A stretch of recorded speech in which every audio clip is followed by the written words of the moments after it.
श्री कृष्णा, जय श्री राम। आप लोग कैसे हैं? आप लोग अच्छे होंगे। हम ईश्वर से आराधना करते हैं कि आप लोग अच्छे हैं और हम भी अच्छे हैं। तो हाँ, हम इस समय आए हैं अपने खेत में, इस धान के खेत में आए हुए हैं दोस्तों।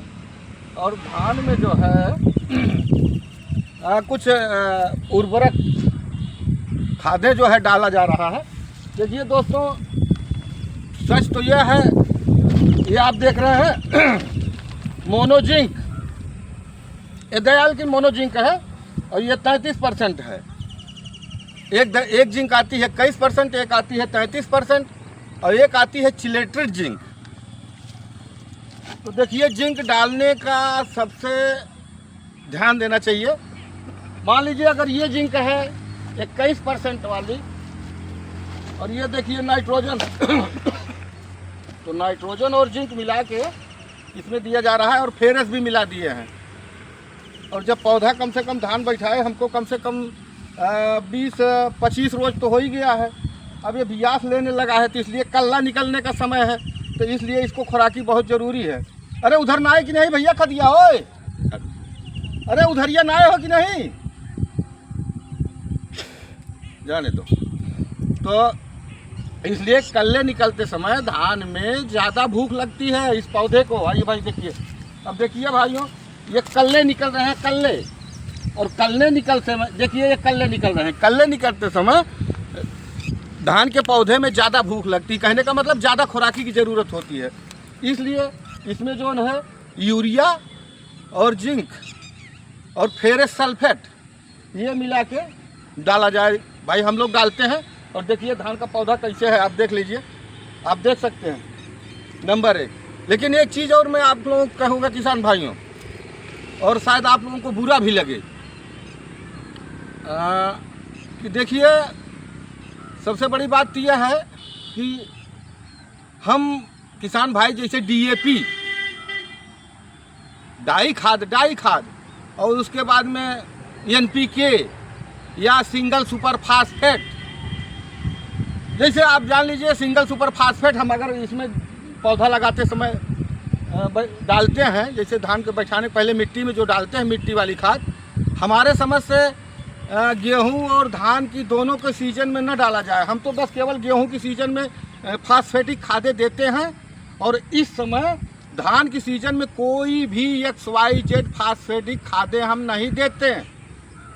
क्योंकि अगर हम देखिए डीएपी डालेंगे 1 बीघे में 1 बोरी, फिर उसके बाद नाइट्रोजन, जिंक, सल्फर इत्यादि सभी खादें डालेंगे तो हमारा लागत बढ़ता चला जाता है, हमको आमदनी नहीं मिल पाती।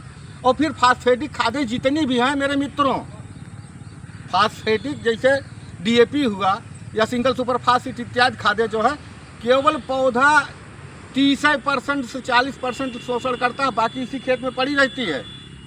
कोई ज़रूरी नहीं कि हर सीजन में हम डीएपी ही डालें, इसके लिए हमको कोई ज़रूरत नहीं है और हम डालते भी नहीं हैं। हाँ, जैविक खादें, गोबर की खादें, ये सब खादें डाला जाए तो बहुत अच्छा है। अब आप समझिए, मैं अपना बचत ऐसे करता हूँ, मैं इसमें जो है डाई या ये क्या बोलते हैं सिंगल सुपर फास्फेट नहीं डाला हूँ। हाँ, जिंक डालने में आप लोगों से अनुरोध है कि एक विशेष ध्यान देंगे। जैसे आप फास्फेटिक खादें डालते हैं तो फास्फेटिक खादों के साथ जिंक नहीं डालना चाहिए, नहीं तो उसका रिएक्शन होता है, उसका कम्बिनेशन गड़बड़ हो जाता है। गड़बड़ कम्बिनेशन के कारण या तो वो रासायनिक खाद काम ही नहीं करती, और या काम नहीं करती थी फिर पौधे को रोगी भी बना देती है। मैं देखा हूँ अपने परवर के खेत में, मैंने डाई और अज्ञानता बस डाई और जिंक मिला के डाला था। ये 21% वाली 33%, चिलेटेड जिंक की बात नहीं कर रहा हूँ। चिलेटेड जिंक जो है आप डाल सकते हैं, लेकिन जो 21% जिंक है, जिंक सल्फेट या 33% की जिंक सल्फेट है, इसको कभी भी फास्फेटिक खादों के साथ मिला के नहीं डालना चाहिए।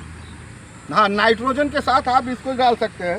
देखिए यूरिया है और मोनोजिंक है 33%, उसको हम मिला के डाल सकते हैं, कोई रिएक्शन नहीं है। लेकिन फास्फेटिक खादों के साथ अगर हम जिंक का प्रयोग करेंगे तो ये पक्का है कि वो खाद काम में नहीं आएगी और नुकसान होगा, हमारी हानि होगा। तो देखिए धान की फसलें में ज़्यादा से ज़्यादा 35-40 दिन में हम जो है ये इसकी खुराक बराबर दे रहे हैं और उन्नतशील फसल भी है, आप देख ही रहे हैं अपने आँखों से। और ये कहेंगे कि हम तो आप लोगों से अनुरोध करेंगे कि जो हम आप बहुत ज़्यादा डाई वाई डालते हैं और हमारा खर्च बढ़ता चला जाता है, लागत जो है हमारी बढ़ती चली जाती है। लागत बहुत ज़्यादा बढ़ रही है और हमारी आमदनी कम होती जा रही है। यही कारण है। कोई ज़रूरी नहीं कि हमको बार बार फास्फेटिक खादें डाला जाए, नहीं। अब आप देख रहे हैं मेरा फसल ठीक है, देखिए गन्ना दिखा दीजिए कैसी है, उसमें एक चूर फर्स नहीं डाला हूँ, एक इधर दिखाइए। हाँ गन्ना देख रहे, आप गन्ना देख रहे हैं मित्रों, देखिए मेरी गन्ना कैसे है, कितनी बढ़िया है।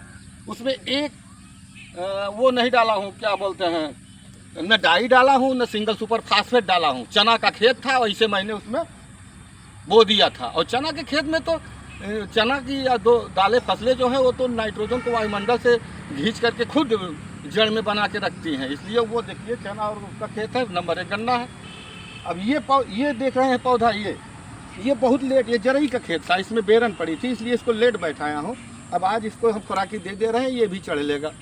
तो ऐसे किसान भाइयों, मैं आप लोगों से अनुरोध करता हूँ कि खादें जितनी भी हैं थोड़ा समझ बूझ के डालें, और जहाँ तक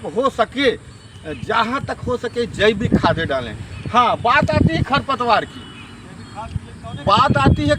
की, हम आज जो है खरपतवार नष्ट करने के लिए ये जो है खरपतवार नाशक दवाएं ज़्यादा यूज कर रहे हैं, या हम अपनी खेती में कीटनाशक दवाओं का ज़्यादा यूज कर रहे हैं। इसका दुष्परिणाम हमको भोगने को मिल रहा है। याद रखिए, हम कीटनाशक दवाओं का जितना अधिक उपयोग करते हैं, जितना अधिक अपने खेत में डालते हैं कीटनाशक दवाएं, उसका परिणाम आप जानते हैं।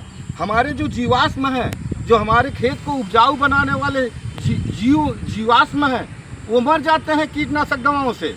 इसलिए जहाँ तक हो सके कम से कम कीटनाशक दवाएं डाला जाए किसान भाइयों। अब समझिए, आज कुछ कंपनियां देवका ख़त्म करने के लिए बहुत कीटनाशक दवाएं डलवा दी। अब हमारे केचुआ भी मर गए, जो हमारा पक्का साथी है खेत का, केचुआ भी मर गया। अब आप बताइए, जब केचुआ मर गया, हम किसानी करते हैं और केचुआ मर गया, तो केचुआ मरा तो फिर जान लीजिए किसान मर गया। याद रखना, किसान का सबसे बड़ा मित्र केचुआ है, और देवका ख़त्म करने के लिए केचुआ मार डाला गया। साथ साथ देवका तो मरा, केचुआ भी मार डाला गया। हमारी ये ज़मीन के उपजाऊपन ख़त्म होता जा रहा है। क्यों? हम जितने रासायनिक खादों का उपयोग कर रहे हैं, मान लीजिए रासायनिक खादों का उपयोग नहीं करेंगे तो पैदा नहीं होगा, ये सत्य है, लेकिन एक लिमिट में करें। और मैं ये कहूँगा कि बहुत ज़्यादा डाई और बहुत ज़्यादा सिंगल सुपर फास्फेट की ज़रूरत नहीं है मेरे मित्रों। हाँ, हम तो भाई साल में एक बार केवल गेहूँ के सीज़न में देते हैं, बाकी हम अपने फसलों में नहीं देते हैं, क्योंकि मैं जानता हूँ कि वो जो मैंने डाई डाला था गेहूं के सीज़न में, हमारा गेहूं का फसल ज़्यादा 30 से 40% उसका उपयोग किया। बाकी इसी मिट्टी बड़ा है, वही मिट्टी धान की फसल में हम लेते हैं और अच्छे पैदावार लेते हैं। और राधे राधे, जय श्री कृष्णा। अब हमारी बातें अगर आपको अच्छी लगी हो तो आप कमेंट करना। और ये देख रहे हैं, इसमें यही देख लीजिए, यही खेत देख लीजिए, ये बाजरा है, चरी, इसमें चरी बहुत जबर चरी होती है। अब देखिए चरी के खेत हैं, पशुओं को चारा के लिए खिलाते हैं। उधर कटिंग कर दिए, उधर देखिए दोहरा निकल रही है, इधर अभी कटिंग की है, निकल जाएगी। और जबकि कुछ नहीं डालते, ये सब मजबूत ज़मीन है, ये 7.8 pH की ज़मीनें हैं। और हम इसमें भाई देखिए बहुत कम, हम जहाँ तक सोचते हैं कि कीटनाशक दवाओं या ये सब प्रयोग कम करते हैं अपने खेतों में, और हमारी ज़मीन हरी भरी है। और जय राम जी की